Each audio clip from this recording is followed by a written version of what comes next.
Have you ever stopped to think about how a whole country, keeps its books with the rest of the world? I mean, with millions, even billions of transactions happening every single second, there has to be some kind of master ledger, right? Well, there is. It's called the balance of payments, and it's basically a nation's financial statement for everyone else to see. So let's break it down. I mean, just think about it.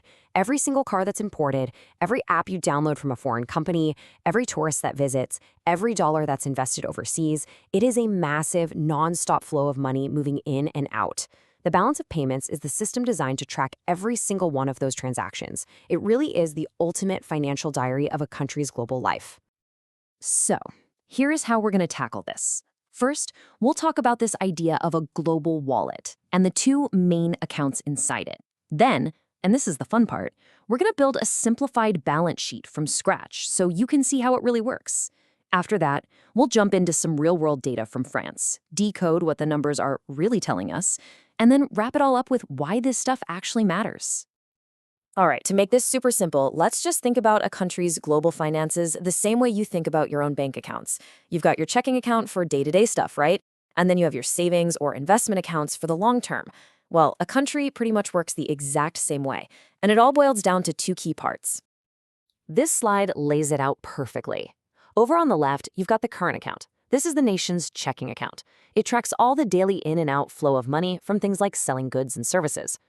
Then on the right, you have the financial account. This is more like the nation's big investment portfolio. It tracks the buying and selling of long-term assets. This is where you see things like FDI or foreign direct investment. That's tangible stuff like buying a factory overseas. And portfolio investments, which are more like stocks and bonds. Okay, so the theory is great and all, but let's actually see how this plays out with some real transactions. We're going to build a super simplified balance of payments for France, piece by piece, just to see exactly how the money gets logged. Okay, first up, tourism. So when Japanese tourists come and spend their money in France, that's considered an export of a service. That money flowing in gets recorded as a credit of about 1.8 million euros in the current account. But wait, where did the actual yen go? Well, French banks are now holding it. That claim on a foreign currency is an asset, and buying that asset is recorded as a debit in the financial account. See, every transaction has two sides, a yin and a yang. Next, a classic trade deal. A French company sells a cool 9.5 million euros worth of cognac to the US. That's an export of goods, so it's a 9.5 million euro credit to the current account. Easy enough. But here's the twist. The payment. Only 70% is paid in cash. The other 30% is a trade credit, which is basically an IOU. Now, both of these things, the cash sitting in a foreign bank and the loan to the American buyer, they both represent a French claim on a foreign entity, so they both get recorded as debits over on the financial account side. Now let's look at a transaction going the other way. When foreign workers living in France send money back home to their families, that's an outflow of cash. So this is a 5 million euro debit to the current account under a category called secondary income. And the corresponding entry, that's a credit on the financial account.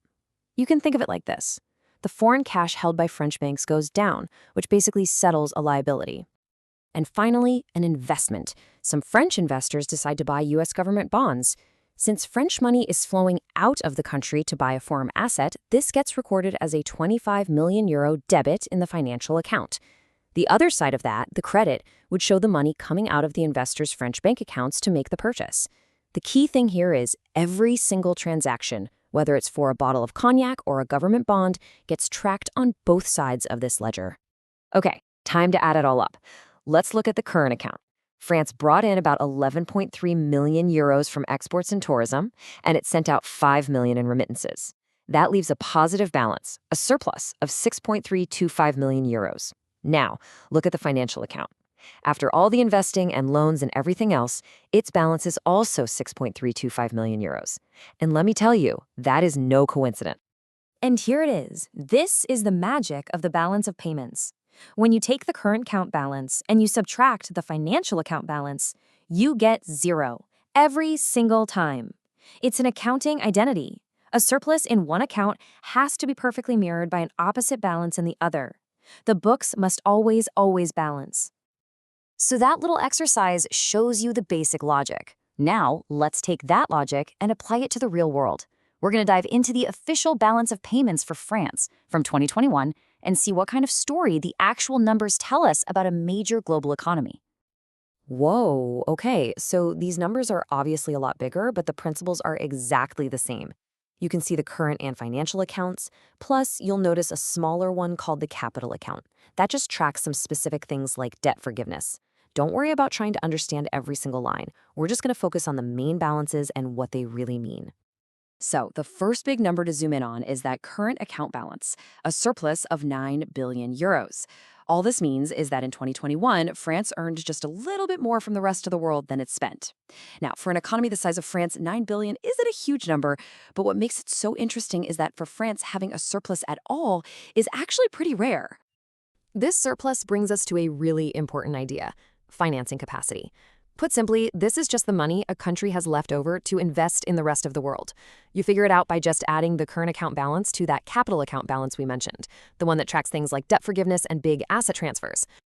So for France in 2021, we just take that 9 billion euro current account surplus, add the 11.7 billion euro capital account surplus, and we get a total financing capacity of 20.7 billion euros. That's the amount of cash France had on hand to either lend to or invest in other countries that year. It became a net provider of capital to the entire global economy. Okay, so France has some money to invest. But so what? What does that actually tell us? To figure that out, we have to dig a little deeper into the financial account. This is where you really see the story behind the numbers, where you can decode a country's investment strategy and see how the rest of the world feels about its economy. Let's look at foreign direct investment, FDI. The balance is negative 9.7 billion euros. Now, your first instinct might be negative is bad, right? But in the financial account, it's often the exact opposite. A negative balance here actually means there was a net inflow of capital.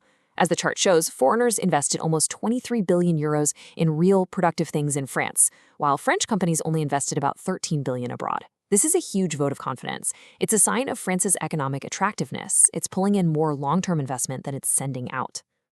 And this gets us to the bigger global picture.